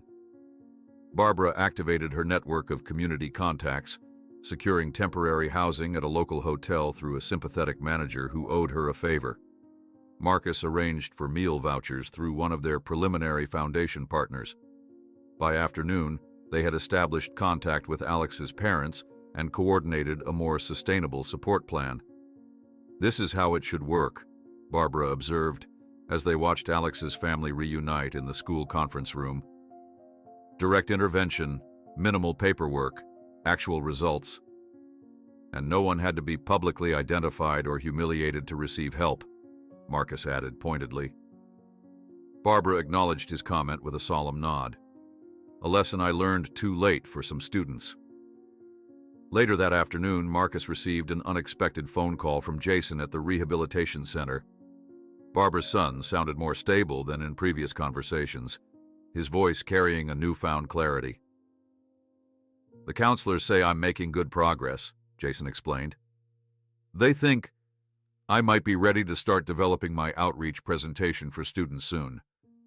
Mom mentioned you two are building something that could include addiction prevention?" "That's right," Marcus confirmed. "Your perspective would be invaluable." "I've been thinking a lot about why I started using," Jason continued thoughtfully. "It wasn't just the pressure or the pain. It was feeling invisible, like no one really saw me except when I was achieving something my mother could brag about." The observation struck Marcus as profoundly relevant to their program development. "That's exactly the kind of insight that could help other students, Jason." After hanging up, Marcus found himself contemplating the parallels between Jason's experience and his own as a teenager. Both had felt unseen in different ways. Both had sought coping mechanisms that ultimately proved destructive. That evening, as Marcus and Barbara worked late finalizing their revised bridge program proposal, she unexpectedly broached the subject of the yearbook pages again. "I didn't just remove evidence of my mistakes," she admitted, pushing a stack of papers aside. "I was trying to erase the worst versions of myself from history, as if removing the pages could somehow undo the damage." "Did it help?" Marcus asked. Barbara shook her head. "You can't erase history. You can only learn from it or repeat it." The conversation shifted to their program design, specifically how to identify vulnerable students without stigmatizing them. Barbara's suggestion of a self-referral component resonated with Marcus's own experience. He would never have accepted help that required publicly acknowledging his poverty. "Students need to maintain their dignity," Barbara emphasized. "Sometimes that's more important than even getting help." "It shouldn't have to be a choice," Marcus countered. "They deserve both dignity and support." Their discussion was interrupted by a custodian informing them that several teachers had left a box of donated supplies for their program in the main office. When they investigated, they discovered not only school supplies, but grocery gift cards, bus passes, and even some new clothing items with tags still attached. "The staff is rallying behind this," Marcus observed, genuinely moved by the spontaneous support. "Not just the staff," Barbara replied, pointing to a handwritten note atop the donations. "This was organized by the student council." The following day, they held a small informational session for interested teachers, explaining the evolving concept of the Bridge program. The attendance exceeded their expectations, with nearly a third of the faculty showing up voluntarily after school hours. "We're creating something different," Marcus explained to the assembled teachers. "Not a bureaucratic program that treats symptoms, but a community response that addresses root causes." Barbara followed with practical details, her expertise in school operations complementing Marcus's vision. As they fielded questions together, Marcus noticed how seamlessly they had begun to function as a team, their former antagonism transformed into a productive partnership. After the meeting, Marcus returned to his office to find another yearbook on his desk, this one open to a different missing page. Curious, he examined the book, noting it was from the year after his own humiliation. A small sticky note marked the gap. "Check your email." In his inbox, Marcus found a message from Barbara containing a scanned image of the missing page, a sophomore girl receiving an academic award, with Barbara standing beside her, beaming proudly. "Her name was Aisha Williams," Barbara's message read. "3 weeks after this photo, I humiliated her for falling asleep in assembly. I didn't know she was working nights to support her siblings after her mother was hospitalized. She dropped out the following semester. Another page I removed, another student I failed. The next morning, Marcus arrived at school to find local reporter Valerie Chen waiting in the main office, a press badge prominently displayed on her lapel. "Superintendent Johnson," she greeted him with professional enthusiasm. "I'm working on a story about innovative educational programs in our district. There are rumors about a revolutionary support system being developed here, and an unlikely partnership between a principal and superintendent who supposedly hated each other. Care to comment?" Marcus met Barbara's eyes across the office, both realizing simultaneously that their private journey of reconciliation and innovation was about to become very public. Marcus and Barbara exchanged a meaningful glance across the office, the sudden appearance of reporter Valerie Chen creating an unexpected complication in their carefully developing partnership. Their private journey, from antagonism to collaboration, had somehow leaked into the public sphere. "Ms. Chen," Marcus responded smoothly, "we're developing several educational initiatives at the moment. Perhaps we could schedule a proper interview rather than an impromptu hallway conversation." The reporter smiled knowingly, tapping her notebook with her pen. "Of course, Superintendent. But my sources tell me this isn't just any program. It's a deeply personal project for both of you. Something about a past incident between Principal Winters and a former student who now happens to be her boss." Barbara stepped forward, her professional mask firmly in place. "Our focus is on supporting vulnerable students, Ms. Chen, not on personal narratives.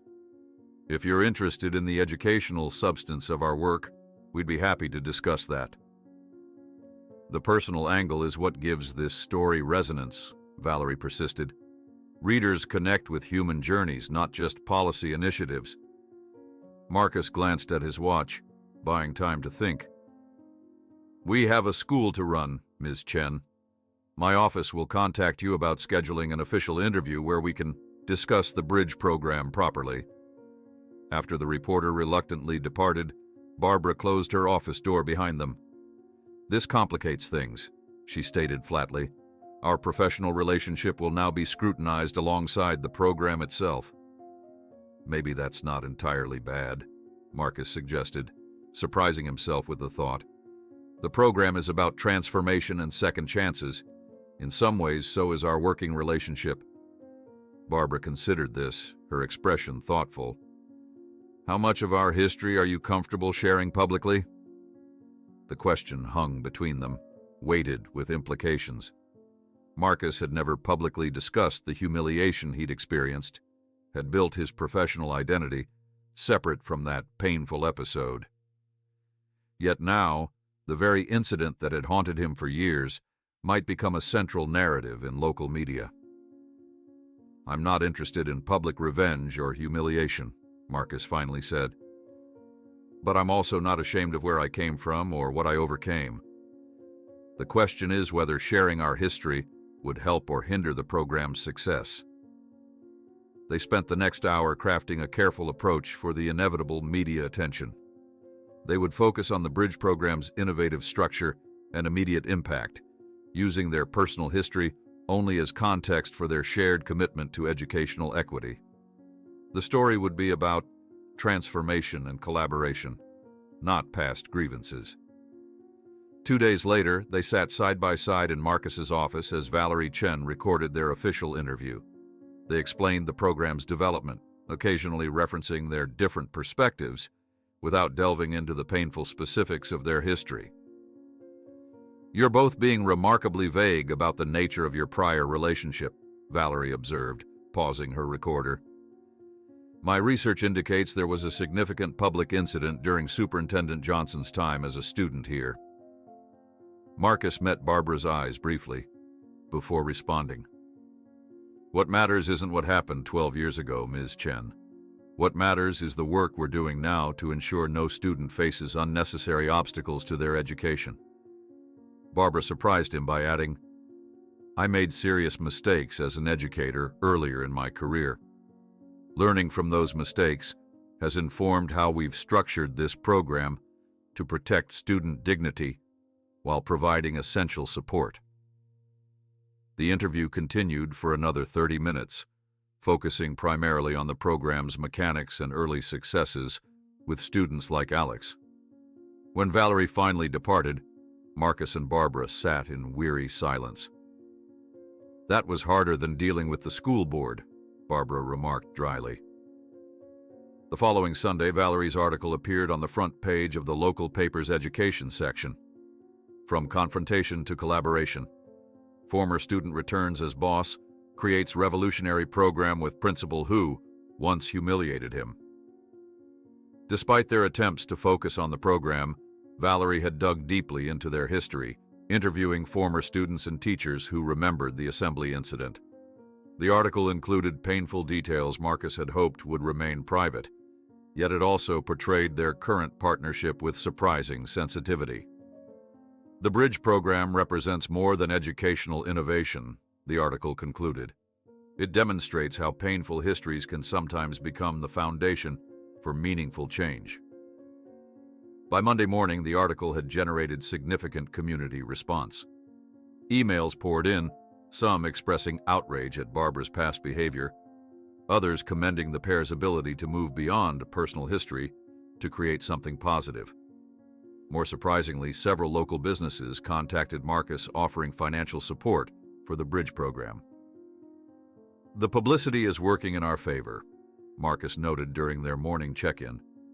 "We've received pledges totaling nearly $30,000 since yesterday." Barbara nodded, though her expression remained troubled. "And I've received 3 emails suggesting I resign to make amends for past cruelty." The article made me sound monstrous. "That wasn't my intention," Marcus assured her, genuinely concerned by her distress. "The program is what matters, not public judgment of either of us." Throughout the day, they both noticed increased scrutiny from students and staff. Conversations halted when they entered rooms together, resumed in whispers after they departed. The article had transformed their professional relationship into a source of fascination and speculation. That afternoon, Marcus received an unexpected call from the rehabilitation center. Jason had completed his primary program and was being discharged the following day. According to his counselor, he was eager to begin work on the addiction prevention component of the Bridge program. "He's mentioned it in every session this week," the counselor explained. "Having a purpose seems central to his recovery plan." When Marcus shared this news with Barbara, her usual composure momentarily faltered. "I'm not sure I'm ready," she admitted quietly. "Having him at school, facing my failures as a mother so publicly—" "You don't have to do this alone," Marcus reminded her. "That's the whole point of what we're building, a support system that recognizes we all need help sometimes." The following morning, Jason arrived at Westridge, noticeably transformed from the disheveled young man who had caused a scene weeks earlier. His eyes were clear, his movements deliberate, and despite obvious nervousness, he carried himself with newfound purpose. Barbara had arranged a private reunion in her office before introducing Jason to the small team developing the Bridge program. Marcus observed from a respectful distance as mother and son navigated their still-healing relationship, noting the careful way they interacted, both trying to establish new patterns after years of dysfunction. Later, that day, Jason sat with a small group of teachers to share his perspective on addiction vulnerability among high-achieving students. His insights were powerful, particularly regarding the invisible pressures many students face. "Everyone saw me as the principal's perfect son," Jason explained, "so I couldn't admit when I was struggling. The higher the pedestal, the harder the fall, and the more desperate you become to numb the fear of falling." As the meeting concluded, one teacher asked the question many had been wondering: "What's it like working with your mother now, given your history?" Jason's response revealed a maturity that surprised everyone. "We're both learning to be honest about our imperfections. Mom spent years projecting impossible standards at school and at home. I spent years running from those standards. Now we're both just trying to be authentically present in our broken, healing selves." The simple eloquence of his answer resonated deeply with the staff, many of whom had experienced Barbara only as an intimidating authority figure. Seeing her through her son's eyes, as someone struggling, failing, and trying again, humanized her in ways no professional development session could have achieved. That Friday, Marcus faced challenging questions from the school board regarding the increased publicity around the Bridge program. Some members expressed concern about the program's unorthodox funding structure, while others questioned whether personal history was clouding his professional judgment. "Your relationship with Principal Winters appears complicated," noted one board member. "Can you assure us that your oversight remains objective?" Before Marcus could respond, the boardroom door opened and Barbara entered unexpectedly. Though not scheduled to attend, she had apparently heard about the meeting's critical tone. "If I may address the board," she began without preamble. "Superintendent Johnson has maintained impeccable professional boundaries throughout our collaboration. He had every reason to use his position to retaliate for past wrongs, but instead chose to create something constructive. His objectivity isn't compromised by our history. It's enhanced by it." Her forthright defense surprised everyone, particularly Marcus. The meeting concluded with tentative board support, though several members remained skeptical about the program's sustainability. As they walked to the parking lot afterward, Marcus finally asked the question that had been on his mind. "Why did you come to the meeting? You weren't required to be there." Barbara stopped walking, considering her answer carefully. "Because you defended me when I couldn't defend myself. It seemed appropriate to return the favor." The following week brought an unexpected visitor to Westridge, Dr. Reynolds, the retired teacher who had first acknowledged the assembly incident when Marcus returned. Now using a cane but still sharp-eyed, he requested to meet with both Marcus and Barbara. "I've been following your Bridge program in the papers," the elderly educator explained, settling into a chair in Marcus's office. "It's exactly what this district has needed for decades." "We're still developing it," Marcus clarified. "There are many challenges ahead." "Which is why I'm here," Dr. Reynolds continued. "I've spent 50 years in education, watching promising initiatives falter because they lacked proper foundation. What you two are building deserves public validation from those of us who witnessed both the problems and the potential solutions." His offer to publicly support their work came with moral authority that neither Marcus nor Barbara could have generated alone. As a respected educator who had taught generations of local families, Dr. Reynolds' endorsement would carry significant weight with the community and the board. Later that week, during a particularly tense board meeting where several members questioned Barbara's fitness to co-lead the initiative, given her history of student mistreatment, her response silenced the room. "I had all the traditional qualifications when I humiliated a student 12 years ago," she stated firmly. "What I lacked was compassion and perspective. Today, I bring not just my professional experience, but the wisdom of having faced my worst professional failures. Superintendent Johnson had every reason to destroy my career when he returned, but he chose collaboration instead. That choice deserves your respect, even if I don't." That evening, as Marcus and Barbara finalized preparations for the Bridge program's formal presentation to the school community, he received an email notification on his phone. The subject line read simply, "The truth should be exposed." Opening the message, Marcus found a video attachment with a brief message. "I filmed this 12 years ago. Tomorrow I'll share it publicly if you don't tell the complete truth at your presentation. Some stories need to be fully revealed, not sanitized." When he clicked play, Marcus felt his stomach drop. Someone had recorded the entire assembly incident from 12 years ago, Barbara singling him out. The cruel comments about his appearance and prospects, the devastating laughter, and his humiliated exit. The video captured everything in painful clarity, a digital record of the worst day of his young life. Marcus stared at the video playing on his screen, his heart pounding in his chest. The footage was grainy but unmistakable. Barbara Winters on stage, singling him out from the assembly crowd, her voice cutting through the silence. "This young man is what happens when you don't apply yourself." The camera panned to his 16-year-old self, frozen in horror as hundreds of eyes turned to stare. The video captured everything: the torn shirt, the humiliated expression, the devastating laughter that followed him as he fled the auditorium.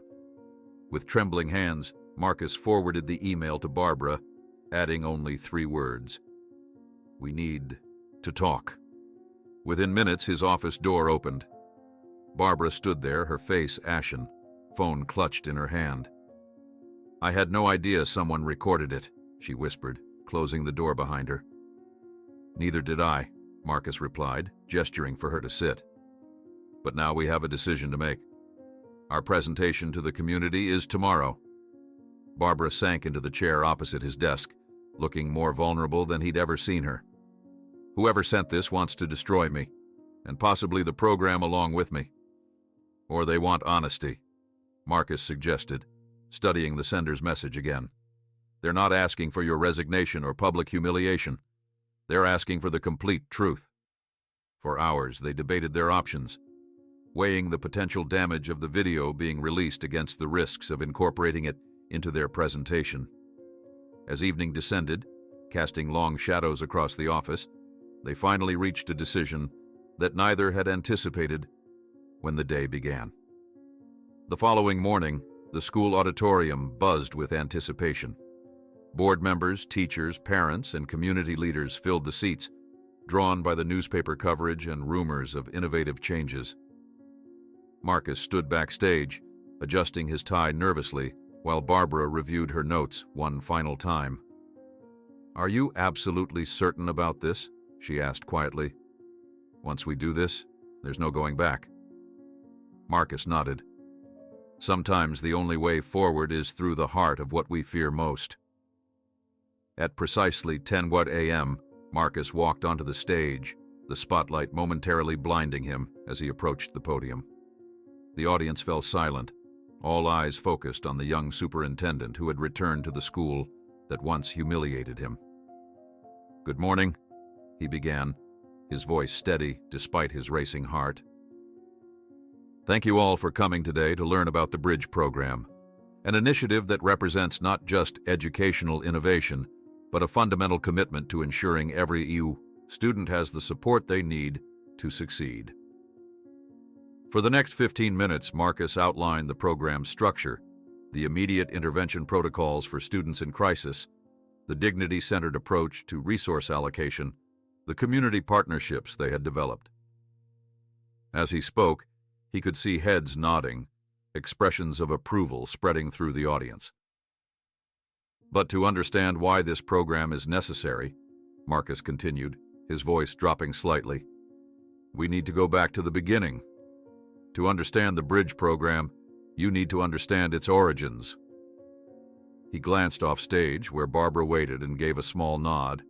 The lights dimmed, and a projection screen lowered behind him. 12 years ago, I stood in this very auditorium, not as an educator, but as a student." Marcus stepped aside as the video began to play. "What you're about to see is difficult to watch, but it's an essential part of our story." A collective gasp rippled through the audience as the video played. The footage was brutally clear, Barbara singling out the teenage Marcus, mocking his appearance, suggesting he had no future. The camera captured the laughter of students, the frozen expressions of teachers too shocked or too timid to intervene, and finally, Marcus's humiliated retreat from the auditorium. When the lights came back up, the silence in the room was absolute. Marcus returned to the podium, his expression composed but emotional. "That was the worst day of my high school experience. The public humiliation I felt that day stayed with me for years." He paused, looking out at the stunned faces before him. "But this presentation isn't about shame or retribution. It's about what happens when we recognize our failures and commit to doing better. Barbara rose from her seat in the front row and walked slowly to join him on stage. Her hands trembled slightly as she took the microphone, but her voice remained steady. "That video shows the worst version of myself," she began, surveying the shocked audience. "A version I've spent years trying to erase, both literally and figuratively. I removed that assembly from yearbooks, tore out pages that documented my failures, tried to pretend it never happened." She took a deep breath before continuing. "What you didn't see in that video was the context, not as an excuse, but as an explanation. That morning, I had discovered my son was stealing to support a developing drug habit. My marriage was failing. I was drowning personally while trying to maintain perfect control professionally." The room remained silent, hundreds of eyes fixed on the principal many had known only as an intimidating authority figure. "In that moment of fear and frustration, I targeted a student who reminded me of everything I couldn't control in my own life," Barbara continued. "It was cruel, unprofessional, and completely unacceptable. But from that terrible mistake came an essential realization that has shaped our work together, that our educational system often fails the students who need it most, and that those failures can leave scars that last a lifetime." Marcus stepped forward again, standing shoulder to shoulder with Barbara.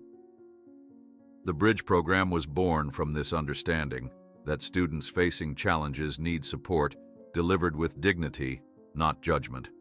That interventions must be immediate and practical, not buried in bureaucracy. And most importantly, that educators must approach vulnerable students with compassion, not condemnation." Together they outlined how their unlikely partnership had evolved from antagonism to collaboration, how their opposing perspectives had strengthened the program's design, and how early interventions with students like Alex had already demonstrated the approach's effectiveness. Jason walked onto the stage at their invitation, his presence adding another dimension to their presentation. With remarkable poise, he explained how pressure and perfectionism had contributed to his addiction and how his recovery journey had inspired the program's prevention component. "My mother spent years projecting an image of perfect control," Jason told the audience. "I spent years running from impossible expectations. Now we're both learning that our broken places, when acknowledged honestly, can become sources of wisdom and connection rather than shame." As their presentation concluded, the silence that had gripped the auditorium gradually gave way to applause, hesitant at first, then building to a standing ovation that surprised them all. Dr. Reynolds was the first to rise, leaning on his cane as he clapped with genuine enthusiasm, soon followed by teachers, parents, and even the more skeptical board members. The weeks that followed their presentation transformed both the Bridge program and Westridge itself. The honest acknowledgement of past failures, rather than destroying Barbara's credibility, had humanized her in the eyes of many. Donations poured in, sufficient not only to fund their pilot program, but to expand it district-wide. More importantly, students began to seek help without shame. The program's emphasis on dignity resonated throughout the school culture, creating a noticeable shift in how vulnerability was perceived and supported. 6 months later, at the spring graduation ceremony, Marcus and Barbara stood together on the stage where their complicated history had begun. Before them sat the senior class, including several students who had directly benefited from the Bridge program's support. "Today we celebrate not just academic achievement," Marcus told the graduates, "but the journey that brought each of you to this moment. Some paths were smoother than others, but each of you navigated challenges with courage and determination." After the diplomas were distributed, Marcus and Barbara called forward a young woman named Sofia Martinez, a brilliant student whose family circumstances had nearly derailed her education before the Bridge. Program's intervention provided the support she needed. "It is our privilege to present Sofia with the first annual Bridge Scholarship," Barbara announced. a full 4-year college scholarship for a student who has demonstrated exceptional resilience in overcoming obstacles to education. The audience erupted in applause as Sophia accepted the award, tears streaming down her face. In that moment, Marcus felt the weight of his past humiliation finally lift completely. The assembly that had once defined his worst memory of Westridge had been replaced by this new image of celebration and possibility. After the ceremony, as families dispersed and graduates posed for photographs, Barbara approached Marcus holding a yellowed envelope. "I've had this for years," she explained, handing it to him. "I wrote it after that assembly but never had the courage to give it to you." Inside, Marcus found a faded photograph of himself from school, along with a handwritten letter of apology, dated 12 years earlier. The words were heartfelt, but hadn't been delivered when they might have made a difference. "Some scars never completely fade," Marcus observed, looking from the letter to the thriving community around them. "But they remind us not of what we lost, but of what we built from the ruins." As he watched new students exploring the recently renamed Johnson Winters Support Center, Marcus realized that some stories don't have an ending, only new chapters waiting to be written.